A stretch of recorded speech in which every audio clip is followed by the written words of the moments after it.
Olá, jovem, tudo bem? Seja bem-vindo mais um momento aqui para nós tratarmos hoje sobre o assunto iluminismo. O iluminismo que impactou as nossas vidas, o iluminismo que modificou a sociedade. Eu vou deixar somente o slide aqui e vou falando e no final eu volto com a imagem, ok? Permaneça aí até o final, nos ajude a compartilhar o material. O que ocorre? Ocorre que o tempo que na Idade Média eles tinham o conceito de que a igreja era muito forte politicamente, religiosamente, e que só a igreja que determinava o que era certo e o que era errado. Mas as transformações nos levou a esse slide que nós estamos vendo, ou seja, a Praça dos Três Poderes em Brasília, ela tem tudo a ver com o tema de hoje, o iluminismo. Então, quando eu olho para esse slide, o que nós estamos vendo?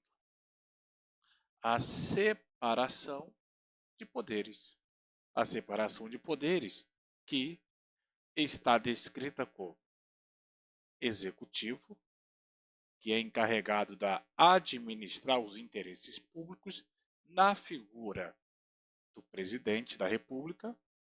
Nós temos o legislativo, que é responsável pela elaboração das leis, e nós temos o judiciário, que é responsável pelo cumprimento das leis, zelar pelos direitos dos indivíduos. Então, o executivo executa as leis, a legislação ou legislativo legisla as leis, modifica as leis, e o judiciário faz acontecer o cumprimento das leis, quando se quebra ou quando extrapola os ambientes, os limites da lei, né? Com isso, senhores, isso tem tudo a ver com o nosso sistema de sociedade, o qual nós estamos inseridos. Para vocês jovens estudantes, fique sabendo que se você tem uma escola, é porque foi criado políticas e leis para a escola. Se seus pais têm o salário, é porque foi criado políticas e lei para o salário. Ou seja, toda relação ela está dentro das leis, ou quase todas deveriam estar dentro das leis. E por isso que nós temos o nosso arcabouço no Brasil de sistemas de freios e medidas, que tem que estar descrita dentro da lei. Com isso, senhores, o iluminismo, então, ele é que vai nos clarear, nos trazer, né, as separações de quem deveria comandar, quem deveria executar, quem deve obedecer, quem não deve obedecer, embora todo ser humano ele tem que ser tratado com igualdade, né? Isso aí já diz o lema lá na nossa Revolução Francesa. Mas quando eu olho esse slide, o que ele nos fala? Que além dos três poderes, a Constituição brasileira afirma que o Estado é laico. Ou seja, se ele é laico, ele não tem uma religião oficial. Ele assegura a todos a liberdade religiosa, de opinião e pensamento, entre outros. Então não fique chateado quando você se encontra no contraditório. A lei garante a todos o livre pensamento. E por isso que nós podemos hoje discordar, até às vezes quando sabemos que está certo, mas nós discordamos, que nem tudo se justifica. Como diz um velho ditado, explica, mas não justifica. Justifica, mas não explicou. Ou seja, meu querido, nem sempre foi assim. Nem sempre o povo, a história demonstra que a sociedade universal tiveram esse direito desde o princípio. Não. A divisão nossos três poderes nos assegura através da Constituição. E a Constituição, ela tem as suas origens, ou seja, ela vai começar a ser escrita, né?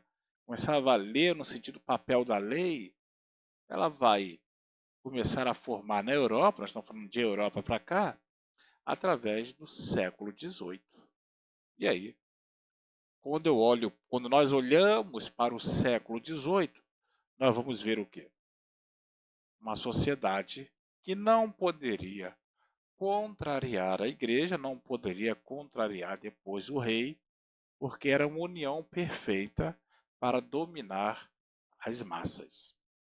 E por isso nós vamos olhar as origens do iluminismo, que foi um conjunto de ideias que teve origem no século XVIII, na Europa, e que vai ser conhecido como séculos das luzes ou da ilustração. Luzes porque precisa trazer, né, trazer luz sobre o período que estava escuro, o período que não tinha respostas objetivas para as simples perguntas. A expressão de maior expressão do desenvolvimento iluminista ocorre na França, que vai influenciar depois a independência das 13 colônias na América do Norte. Então, a Revolução Francesa, os movimentos de independência da América Latina, inclusive no Brasil, ou seja, pegou todo o continente americano. Todo o continente que era dominado pelos espanhóis, pelos franceses, a parte holandeses, e aqui no Brasil, né, na América do Sul, nós temos aí principalmente a Espanha e Portugal, que dominava a América do Sul. Então nós devemos lembrar que o iluminismo ele é um movimento intelectual, ou seja, conjunto de ideias. Os iluministas, quem eram? Filósofos, pessoas, pensadores que desenvolveram, esse tipo de pensamento dentro do seu contexto. E aí nós vamos ver quais foram as condições, o percurso que esse movimento percorreu.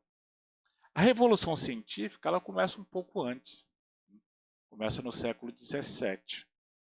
Já esse movimento já vai mudar a visão do homem. O homem moderno deveria buscar através da razão e da ciência para explicar a realidade. Ou seja, qual é a sua realidade? A realidade é aquilo que eu estou vendo, aquilo que eu estou indagando, aquilo que eu estou perguntando. E não pelos meios dos acontecimentos, pelos preceitos religiosos da época. Ou seja, está tendo um trovoada, Deus está chateado. O vulcão explodiu lá, entrou em erupção, o diabo, Satanás, está invadindo. Ah, peste negra, Deus está castigando os povos. Entre outras situações, terremotos, enfim, uma série de adventos que aconteciam. A manifestação da natureza, o homem, desse contexto, ele não tinha como indagar, buscar as respostas. E com isso, se o homem está usando a realidade para buscar as respostas, nós vamos ver que politicamente ou comercialmente, principalmente comercialmente, vai ascender, ou seja, vai ter uma ascensão econômica de um grupo que constava como a burgueses ou a burguesia, a classe que lutava contra a intervenção do Estado na economia. Se o rei e a igreja, né, tinha forte domínios, então eles falaram, nós precisamos fazer negócio, não precisamos ter o rei, não precisamos ter aqui a igreja para falar, para dar diretriz de como ordenar, como nós vamos trabalhar, comprar, vender, se desenvolver. Então, se tem essa classe de burgueses fomentando, alimentando, tem os intelectuais divulgando, essa nova maneira do homem ver, o antigo regime vai decair. Claro que essa crise, ela não é uma crise de 50, não, é uma crise de séculos. Eles vão começar a questionar a teoria dos governos absolutistas, ou seja, a teoria do poder divino. Deus escolheu um homem para governar e esse homem não pode ser questionado, esse homem não pode ser jamais perturbado. A vontade dele é a vontade de Deus na terra. Então esse conceito ele não tem mais sustentação. Por isso que os pensadores iluministas criticavam o antigo regime, combatendo o absolutismo dos reis, o privilégio da nobreza e do clero, e a imposição religiosa e as práticas mercantilistas. Continuando olhando o contexto, nós vamos observar que, desde a Idade Média, a visão teocêntrica, Deus no centro, ou seja, Deus está no centro de tudo e tudo tem que se movimentar para Deus. E quem ditava isso, no caso aqui, era o clero, né? Era, no caso aqui, a parte eclesiástica da igreja, que falava, olha, eu sou porta-voz de Deus e tudo tem que girar. E a igreja que ia moldando como era o comportamento do homem para com o próximo, com o Estado, com o semelhante, o comportamento do homem para a sociedade. Então essa visão teocêntrica foi marcada pelo misticismo religioso que dominava a Europa. Neste período, predominava o uso do pensamento escolástico, que buscava conciliar a fé e a razão. A partir do século XVII, em meio à satisfação por causa da opressão exercida pelos monarcas absolutistas, que monarcas absolutistas são os reis, surgiu uma nova possibilidade de explicar o mundo, fundamentada na razão. Ou seja, não é aquilo que o rei determina, é aquilo que a razão está mostrando. O mundo físico e seus fenômenos deixavam de ser justificados pela razão e passavam a ter explicação pela razão. Era a valorização da ciência e da racionalidade como forma de eliminar a ignorância dos seres humanos acerca da natureza da sociedade.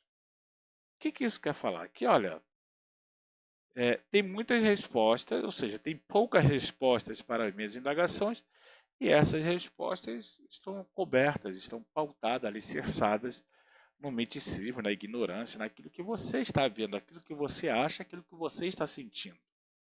Mas eu estou vendo uma realidade diferente. Devemos lembrar, então, que esse teocentrismo ele trouxe mais problemas para a sociedade do que soluções para suas dores. Teocentrismo vem do grego theo. Theo quer dizer Deus, creto quer dizer centro. É a concepção segundo a qual Deus é o centro do universo. Tudo foi criado por ele e por ele é dirigido, não havendo outra razão além do desejo divino sobre a vontade humana. Ora, e que Deus é esse que está ordenando? Que Deus é esse que está no centro? Que Deus é esse que está regendo? Tem fome, tem sede, doenças. Então eles estão olhando, olha, eu não acredito nesse Deus que vocês estão falando. Eu não acredito nessa manifestação espiritual que só você sente. E por isso há um conflito então entre a razão e os dogmas, entre aquilo que os reis colocavam, aquilo que a igreja absorvia e devolvia para a sociedade. O iluminismo, então, meus queridos, vai romper com a maneira como as pessoas pensavam. Os seus pensadores, ou seja, os adeptos do iluminismo, valorizavam a ciência, a racionalidade como forma de eliminar a ignorância dos seres humanos sobre a natureza e sobre a vida em sociedade, ou seja, as relações da sociedade e os fenômenos da natureza. A racionalidade era o caminho para se buscar a resposta. Com isso, então, o que nós temos? A luz, que é a luz? A luz, ela dissipa as trevas. As trevas é a ausência de luz. E a luz é a ausência das trevas. E nós vamos olhar nesse gráfico aqui, como está a luz. Primeiro vem a luz, vai iluminar. O iluminismo vai clarear. Com isso, você vai ter a razão. E a escuridão? A escuridão é trevas e vai te levar para a ignorância. Será que o que você defende, ela te traz luz ou te leva para as trevas? É uma pergunta pessoal que você tem que se fazer. O caminho que você está andando é um caminho de paz ou um caminho de conflitos? Nós vamos ver então que iluminar significa combater as trevas da ignorância e das superstições que dominavam a sociedade da época. Ou seja, a sociedade estava tomada pela ignorância, a sociedade estava tomada pelo misticismo, a sociedade estava tomada pela idolatria. Enfim, coisas banais aconteciam, coisas que você olha e tem ânsias, né? Você passa mal de ver a crueldade e a baixeza da natureza humana, porque está agindo através das emoções. Os filósofos iluministas eles vão aplicar que o uso da razão era a melhor maneira de construir um mundo baseado na verdade, na realidade, no progresso. Acreditavam que as pessoas eram livres, autônomas e tinham capacidade de pensar por si mesmas. A ignorância gerada pela aceitação dos dogmas religiosos e a submissão aos governos absolutistas tinha impedido o cidadão se desenvolver as suas potencialidades. Agora a sociedade deveria ser guiada pela razão e pela ciência, e não mais pela fé e a religião. Na verdade, o que é a verdade? É uma pergunta assim. O que é a verdade? Talvez a sua maior verdade seja a sua maior mentira que você esteja vivendo. Talvez a sua mentira que você não está vivendo seja a maior verdade que você deveria estar vivendo. É uma questão para você se perguntar. Ok, quando nós vamos ver a imagem, na verdade você deveria acessar esse link, eu não tenho aqui nesse momento, a liberdade, o centro da razão, o fanatismo, a ignorância. Ou seja, o iluminismo ele vai fazer com que você lute, né, você lute contra essa oposição da liberdade, a oposição do centro da razão, do fanatismo e da ignorância. Passando para o próximo slide, nós vamos ver o quê? Que a imagem se refere, a imagem que está no link anterior, ela se refere ao pensamento iluminismo. Qual era o pensamento? De que podemos observar a liberdade usando um gorro frio, símbolo da República Francesa, na cabeça lançada a raios, como centro da razão, contra a ignorância, e os olhos vendados e o fanatismo. Então, você não pode pautar a liberdade, ou seja, limitar a verdade. Você não pode deixar que a luz trabalhe sobre a ignorância. Você não pode tampar os seus olhos, senão você vira um fanático, você nunca vai escutar o outro lado. E para você pensar, o que nós podemos pensar sobre o cetro da razão e lançar raios? O que significa esses raios? Qual o objetivo da liberdade? Usar o cetro da razão. Com base na imagem, use a sua opinião em relação estabelecida entre a razão e a liberdade. Nós temos, então, os pensadores que trabalharam o iluminismo. Descartes, em sua obra Meditação Metafísica, de 1640, ele falou assim: nunca devemos admitir senão aquilo que a razão nos mostra como evidente. Em caso algum, podemos aceitar que nos é imposto pela nossa imaginação ou pelos nossos sentidos. Ou seja, a nossa imaginação ela pode nos destruir, os nossos sentidos podem nos colocar em situações adversas. Para você jovem, ou para a coletividade de jovens que vão assistir esta aula, quantas vezes você já se enganou, você achou que estava certo e viu que estava errada? Quantas vezes você já foi levado ao engano porque alguém sentiu algo que você não sentiu, mas você acreditou. E você comprou o que a pessoa disse como verdade absoluta, mas que te trouxe muitas dores de cabeça, te trouxeram muitas dores de cabeça. Então nós temos que ter cuidado para aceitar aquilo que é contra a razão, abraçar aquilo que está somente na imaginação e concordar com aquilo que somente nós sentimos. Está aí uma coisa para nós refletirmos, ok? Então, com o advento desses ideais, com a propagação dos conceitos e as verdades que estavam fortalecendo novas descobertas, as novas ideias eram propagadas nas academias científicas e de ensino, nos salões, nos clubes, nos cafés. Além das descobertas no campo da ciência, falava-se sobre a arte, a política, a economia, questões sociais, entre outros. Com a ajuda da imprensa, os ideais iluministas foram divulgados em jornais, revistas e livros. Um importante veículo para divulgar o pensamento iluminista sobre a sua história, política, economia, arte, foi a criação da enciclopédia. A enciclopédia ela foi vital, ou um dos caminhos vitais para que o iluminismo tivesse êxito. Por quê? O conhecimento começou a ser datado, começou a ser escrito.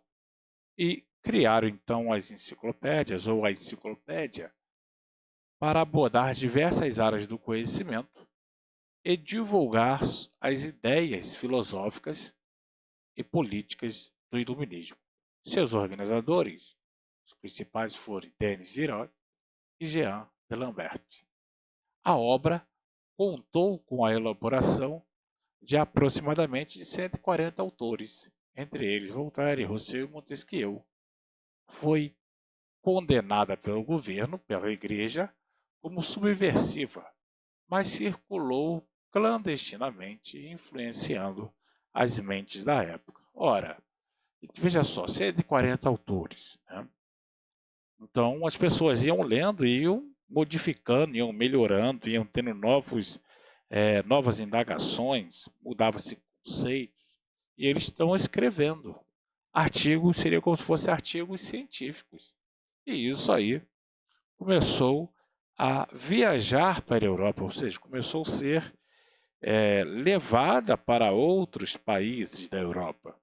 E claro que os reis e a igreja não gostaram e começaram a combater aí o conceito da enciclopédia, meu querido. E nós vamos observar então que nós temos aí Denis Diderot e Jean D'Alembert que organizaram e publicaram esses dois homens aí. Deram um grande passo numa forma de mecanizar o ensino, ou seja, de estruturar o ensino, estruturar as suas indagações e respostas, o qual eles estavam buscando, desenvolvendo. A história em debate.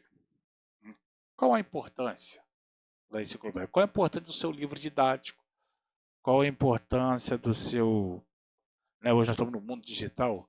Qual a importância do seu WhatsApp que você usa, seu e-mail, da sua página social?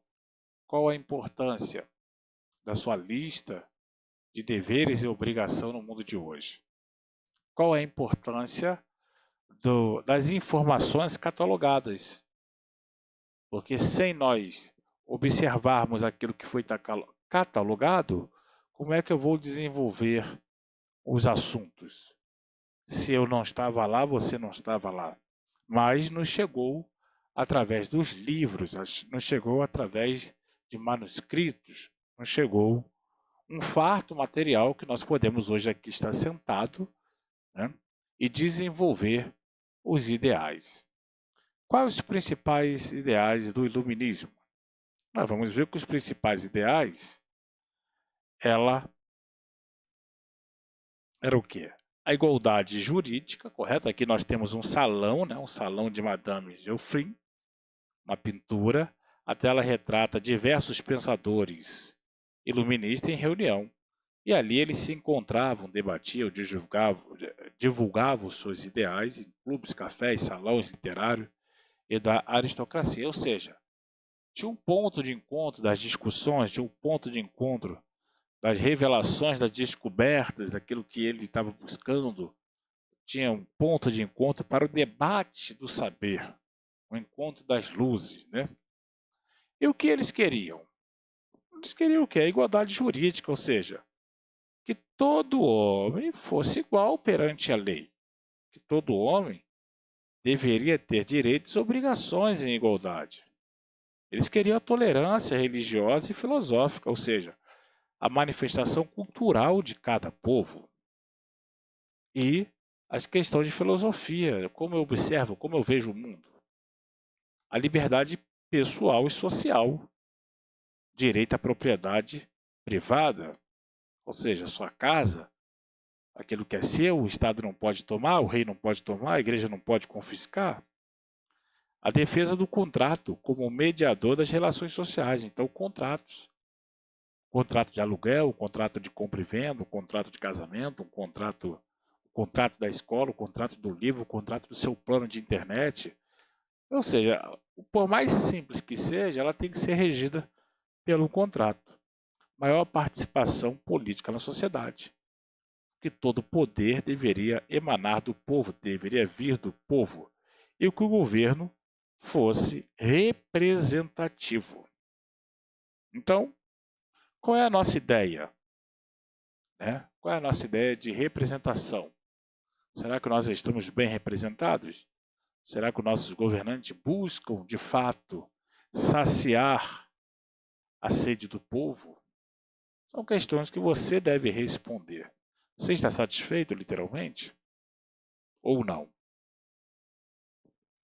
E aí, senhores, nós vamos ver que os embates, né?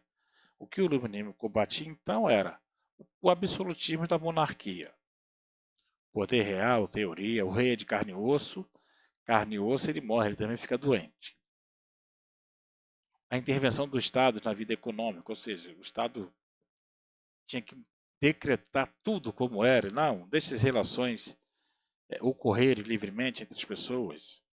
A tese dos direitos divinos, olha, Deus não te escolheu, Deus não falou comigo, Deus não veio na Terra falar comigo que te escolheu, como é que você está se intitulando o único e verdadeiro escolhido de Deus? A participação da igreja na vida pública e as verdades reveladas pela fé. E aí, senhores, isso abalou, né? Quando as pessoas começavam a divulgar, abalou aí a monarquia e a igreja, que estavam se sentindo pressionadas pelos uma nova forma do homem se comportar, se projetar na sociedade. Então nós temos a foto aqui de 4 homens, né? Quatro dos principais, ou seja, esses 4 homens que sobressaíram na maneira de ver o mundo. Mas nós tivemos muitos outros, muitos outros. Nós vemos aqui então o primeiro, né? O primeiro que vai ser o Voltaire, que ele falou assim, olha, posso não concordar com nenhuma palavra que você diz, mas defenderei até a morte o direito de você dizê-las, ou seja, a liberdade de pensamento.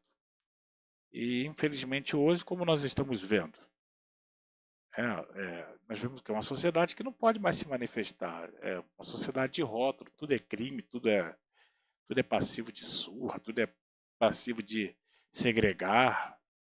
Parece que nós estamos voltando para a Idade Média, onde só pode ter um absoluto verdadeiro.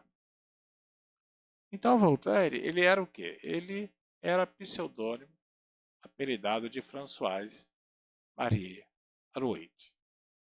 Defendia a liberdade, o pensamento de igualdade perante a lei e a tolerância religiosa. Criticava a igreja e o absolutismo, propondo participação da burguesia e esclarecimento do governo. Nós vamos ver Jean-Jacques Rousseau. Ele falava o quê? Que o homem nasce bom, a sociedade que corrompe. Ou seja, o meio com que você anda é que vai dizer se você é bom ou ruim. Então ele falava que o homem nascia puro. É como um vaso que sai do oleiro puro. E no meio do caminho é que ele vai ser enchido. Se nós olharmos friamente, nós vamos ver que o ser humano não nasce criminoso. O ser humano não nasce ruim. As atitudes no futuro é que vai determinar se é bom ou ruim. Rousseau ele escreveu algumas obras. Ele escreveu, na verdade, várias obras. A mais destacada são O Discurso sobre a Origem e os Fundamentos da Desigualdade entre os Homens. Então ele vai buscar a origem e os fundamentos que causavam as desigualdades entre os homens. Criticava a propriedade privada por ser uma raiz da infelicidade humana. E depois ele vai fazer lá o livro, vai escrever o Contrato Social, que defendia a ideia de um Estado democrático que garantisse igualdade e direito para todos. Interessante que nós escutamos isso sempre, né? As pessoas buscando direito e igualdade para todos. Depois nós vamos ver o Montesquieu. Montesquieu, gente, ele que vai lá realizar a separação dos poderes para que houvesse harmonia. Ele era contra o absolutismo. Ele vai falar assim, ó, é uma verdade eterna. Qualquer pessoa que tenha poder tende a abusar dela. Para que não haja abuso, é preciso organizar as coisas, de maneira que o poder seja contido pelo poder. Por isso que nós temos lá a teoria dos 3 estados, que foi o início da nossa aula. Executivo, executa, legislativo, cria, legisla a lei, e judiciário, que julga as leis. Ele era contra o absolutismo de forma de governo que concentrava todo o poder na mão dos reis. Afirmava que somente o poder poderia limitar o poder. Criticava a interferência política do clero, defendia aspectos democráticos do governo e o respeito às leis. Em sua obra O Espírito das Leis, defendia a divisão dos poderes legislativo, composto por representantes da população que fariam as leis do país, executivo, responsável por executar as leis, administrar os negócios públicos, e judiciários, encarregados de aplicar as leis. Essa divisão era a garantia o cumprimento das leis vigentes e a liberdade de todos os cidadãos. Então, nós vamos observar nesse slide o John Locke. Ele fala assim, ó, ler fornece ao espírito materiais para o conhecimento, mas só o pensar faz o nosso o que lemos. Ou seja, ler por ler não adianta nada, você tem que ler e pensar, você tem que refletir, você tem que questionar, você tem que perguntar o porquê, né? Porque muita leitura aí atrapalha. Tanto é que nós devemos o quê? Aplicar o método dedutivo, né? O que é o método dedutivo? Ficou conhecido após a publicação do discurso de método. Ele baseia no cumprimento das 4 operações principais para a solução de um problema. ou o esclarecimento de uma dúvida. Primeiro, é necessário nós duvidarmos de tudo de que fosse apresentado como verdade, iniciando o processo de raciocínio com base na dúvida. Em seguida, a questão deveria ser dividida em partes menores. Começava a resposta por problemas e suas partes mais simples, depois mais pelas mais difíceis. Então, agrupava-se os raciocínios de forma que fossem delineado uma resposta para a pergunta. Por fim, enumeram-se todas as conclusões tiradas para conferi-las, com o objetivo de manter a ordem do pensamento. Ou seja, só ler não quer dizer nada. Às vezes a gente se encontra num aspecto que a pessoa lê muito, até publica livros, né? Eu tenho falado ultimamente para principalmente os alunos que interpretar ela pode ser maior do que ler e escrever. E é verdade. Se nós olharmos a história humana, nós vamos ver que nós tivemos homens que interpretaram muitas coisas, correto? Mas que não tinham a capacidade de ler e escrever. Mas homens que deixaram o seu legado. A sua história ela não foi materializada através do livro, e sim através da oralidade. Então Luke critica a teoria do direito divino, pois os reis, divino dos reis, e combateu o absolutismo. Para ele, a soberania não reside no Estado, mas sim na população. Admitia que a supremacia, mas este deveria respeitar as leis natural e civil, zelar e defender os direitos naturais do cidadão. Senão o povo poderia destituí-lo. Defendeu a separação entre a igreja e o Estado e a liberdade religiosa. Acreditava que a mente de uma pessoa, ao nascer, era uma tábua rasa, espécie de uma folha em branco, e somente com as experiências da vida e que se adquire conhecimento é a personalidade. Grande leitura. E aí nós vamos ter uma nova teoria econômica que vai estar enraizada aí dentro desse movimento. Até o século XVIII, o mercantilismo era uma prática econômica predominante na Europa e adotada pelos reis absolutistas que expandiam sua riqueza e seus países por meio do fortalecimento do comércio e exploração colonial. Entretanto, os pensadores iluministas começaram a questionar as ideias mercantilistas, prega o fim da intervenção do Estado na economia. Assim, surgiu uma nova teoria econômica denominada de fisiocracia. A fisiocracia, o que é a fisiocracia? A fisiocracia, ela diz o seguinte, que a palavra fisiografia tem a dizer o governo da natureza, que vai levar os filósofos e economistas adeptos da fisiografia eram chamados de fisiocratas. Os fisiocratas defendiam a liberdade econômica e a livre concorrência, já que o mercado alto se regulava pela lei da oferta e da procura, sendo regido pela ordem natural das coisas. Criticava o mercantilismo e a intervenção do Estado na economia. Para eles, as posições impostas pelos Estados eram um obstáculo para o desenvolvimento econômico.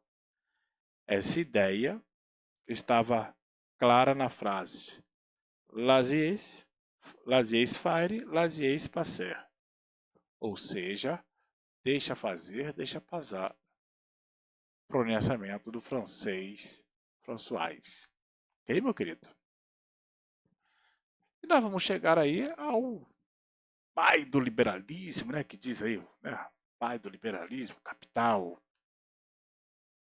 que é o senhor Adam Smith. Ele fez a sua principal obra, que era A Riqueza das Nações, publicada em 1676. 1776. Defendia a ideia de que o trabalho, o acúmulo do capital, era uma fonte de riqueza. Foi o primeiro a estudar o sistema capitalista. Então ele vai falar o seguinte, olha, capital mais trabalho é o que vai fazer a riqueza da nação. Capital e trabalho. E nós temos depois o François Quesnay, que diz assim, ó, quadro econômico. Ele falou o quê? O autor da frase deixa fazer, deixa passar, foi o principal representante da fisiocracia e também colaborador da enciclopédia. Em sua obra, demonstra a relação entre diferentes classes e setores econômicos, fluxos de pagamentos entre eles. Depende da ideia de que o mercado é que define o que seria mais adequado produzir. Ou seja, o governo tem que tomar conta, decidir o que eu quero produzir. Deixa o mercado consumidor ver o que é bom para eles. Nós temos aí Thomas Hobbes, Davi Ricardo e John Stuart, três outros grandes filósofos desse momento. Enquanto isso, em meio a toda essa efervescência de novas ideias, alguns governantes absolutistas foram adotando alguns princípios iluministas em seus países. Ou seja, reis que estavam olhando e começou a pegar partes que lhe interessava. Reis que estavam abrindo mão, modificando seu sistema para poder se manter no poder, claro. Isso aí eles ficaram conhecidos como os depostas esclarecidos. Deposta. Deposta era o rei, soberano ou ministro absolutista. Esclarecido que era adepto aos ideais iluministas, ou seja, vou adotar aqui que eu não sou bobo. E os reis que não abriram concessões acabaram muito maus. Civilizações aí foram grandemente abaladas porque o rei não quis abrir mão da sua pomposa vida, o qual eles tinham. E aí, senhores, caminhando já para o final, nós temos aí os depósitos esclarecidos. Esses governantes perceberam que os ideais iluministas estavam se espalhando e ganhando a aceitação do povo.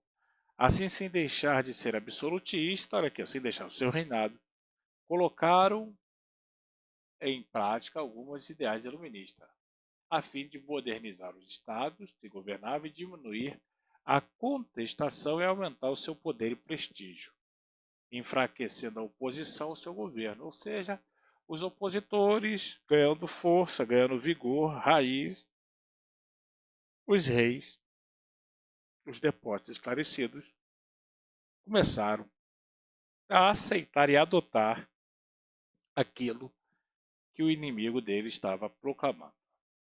Não aceitavam tudo, mas modificavam para se manter ao poder.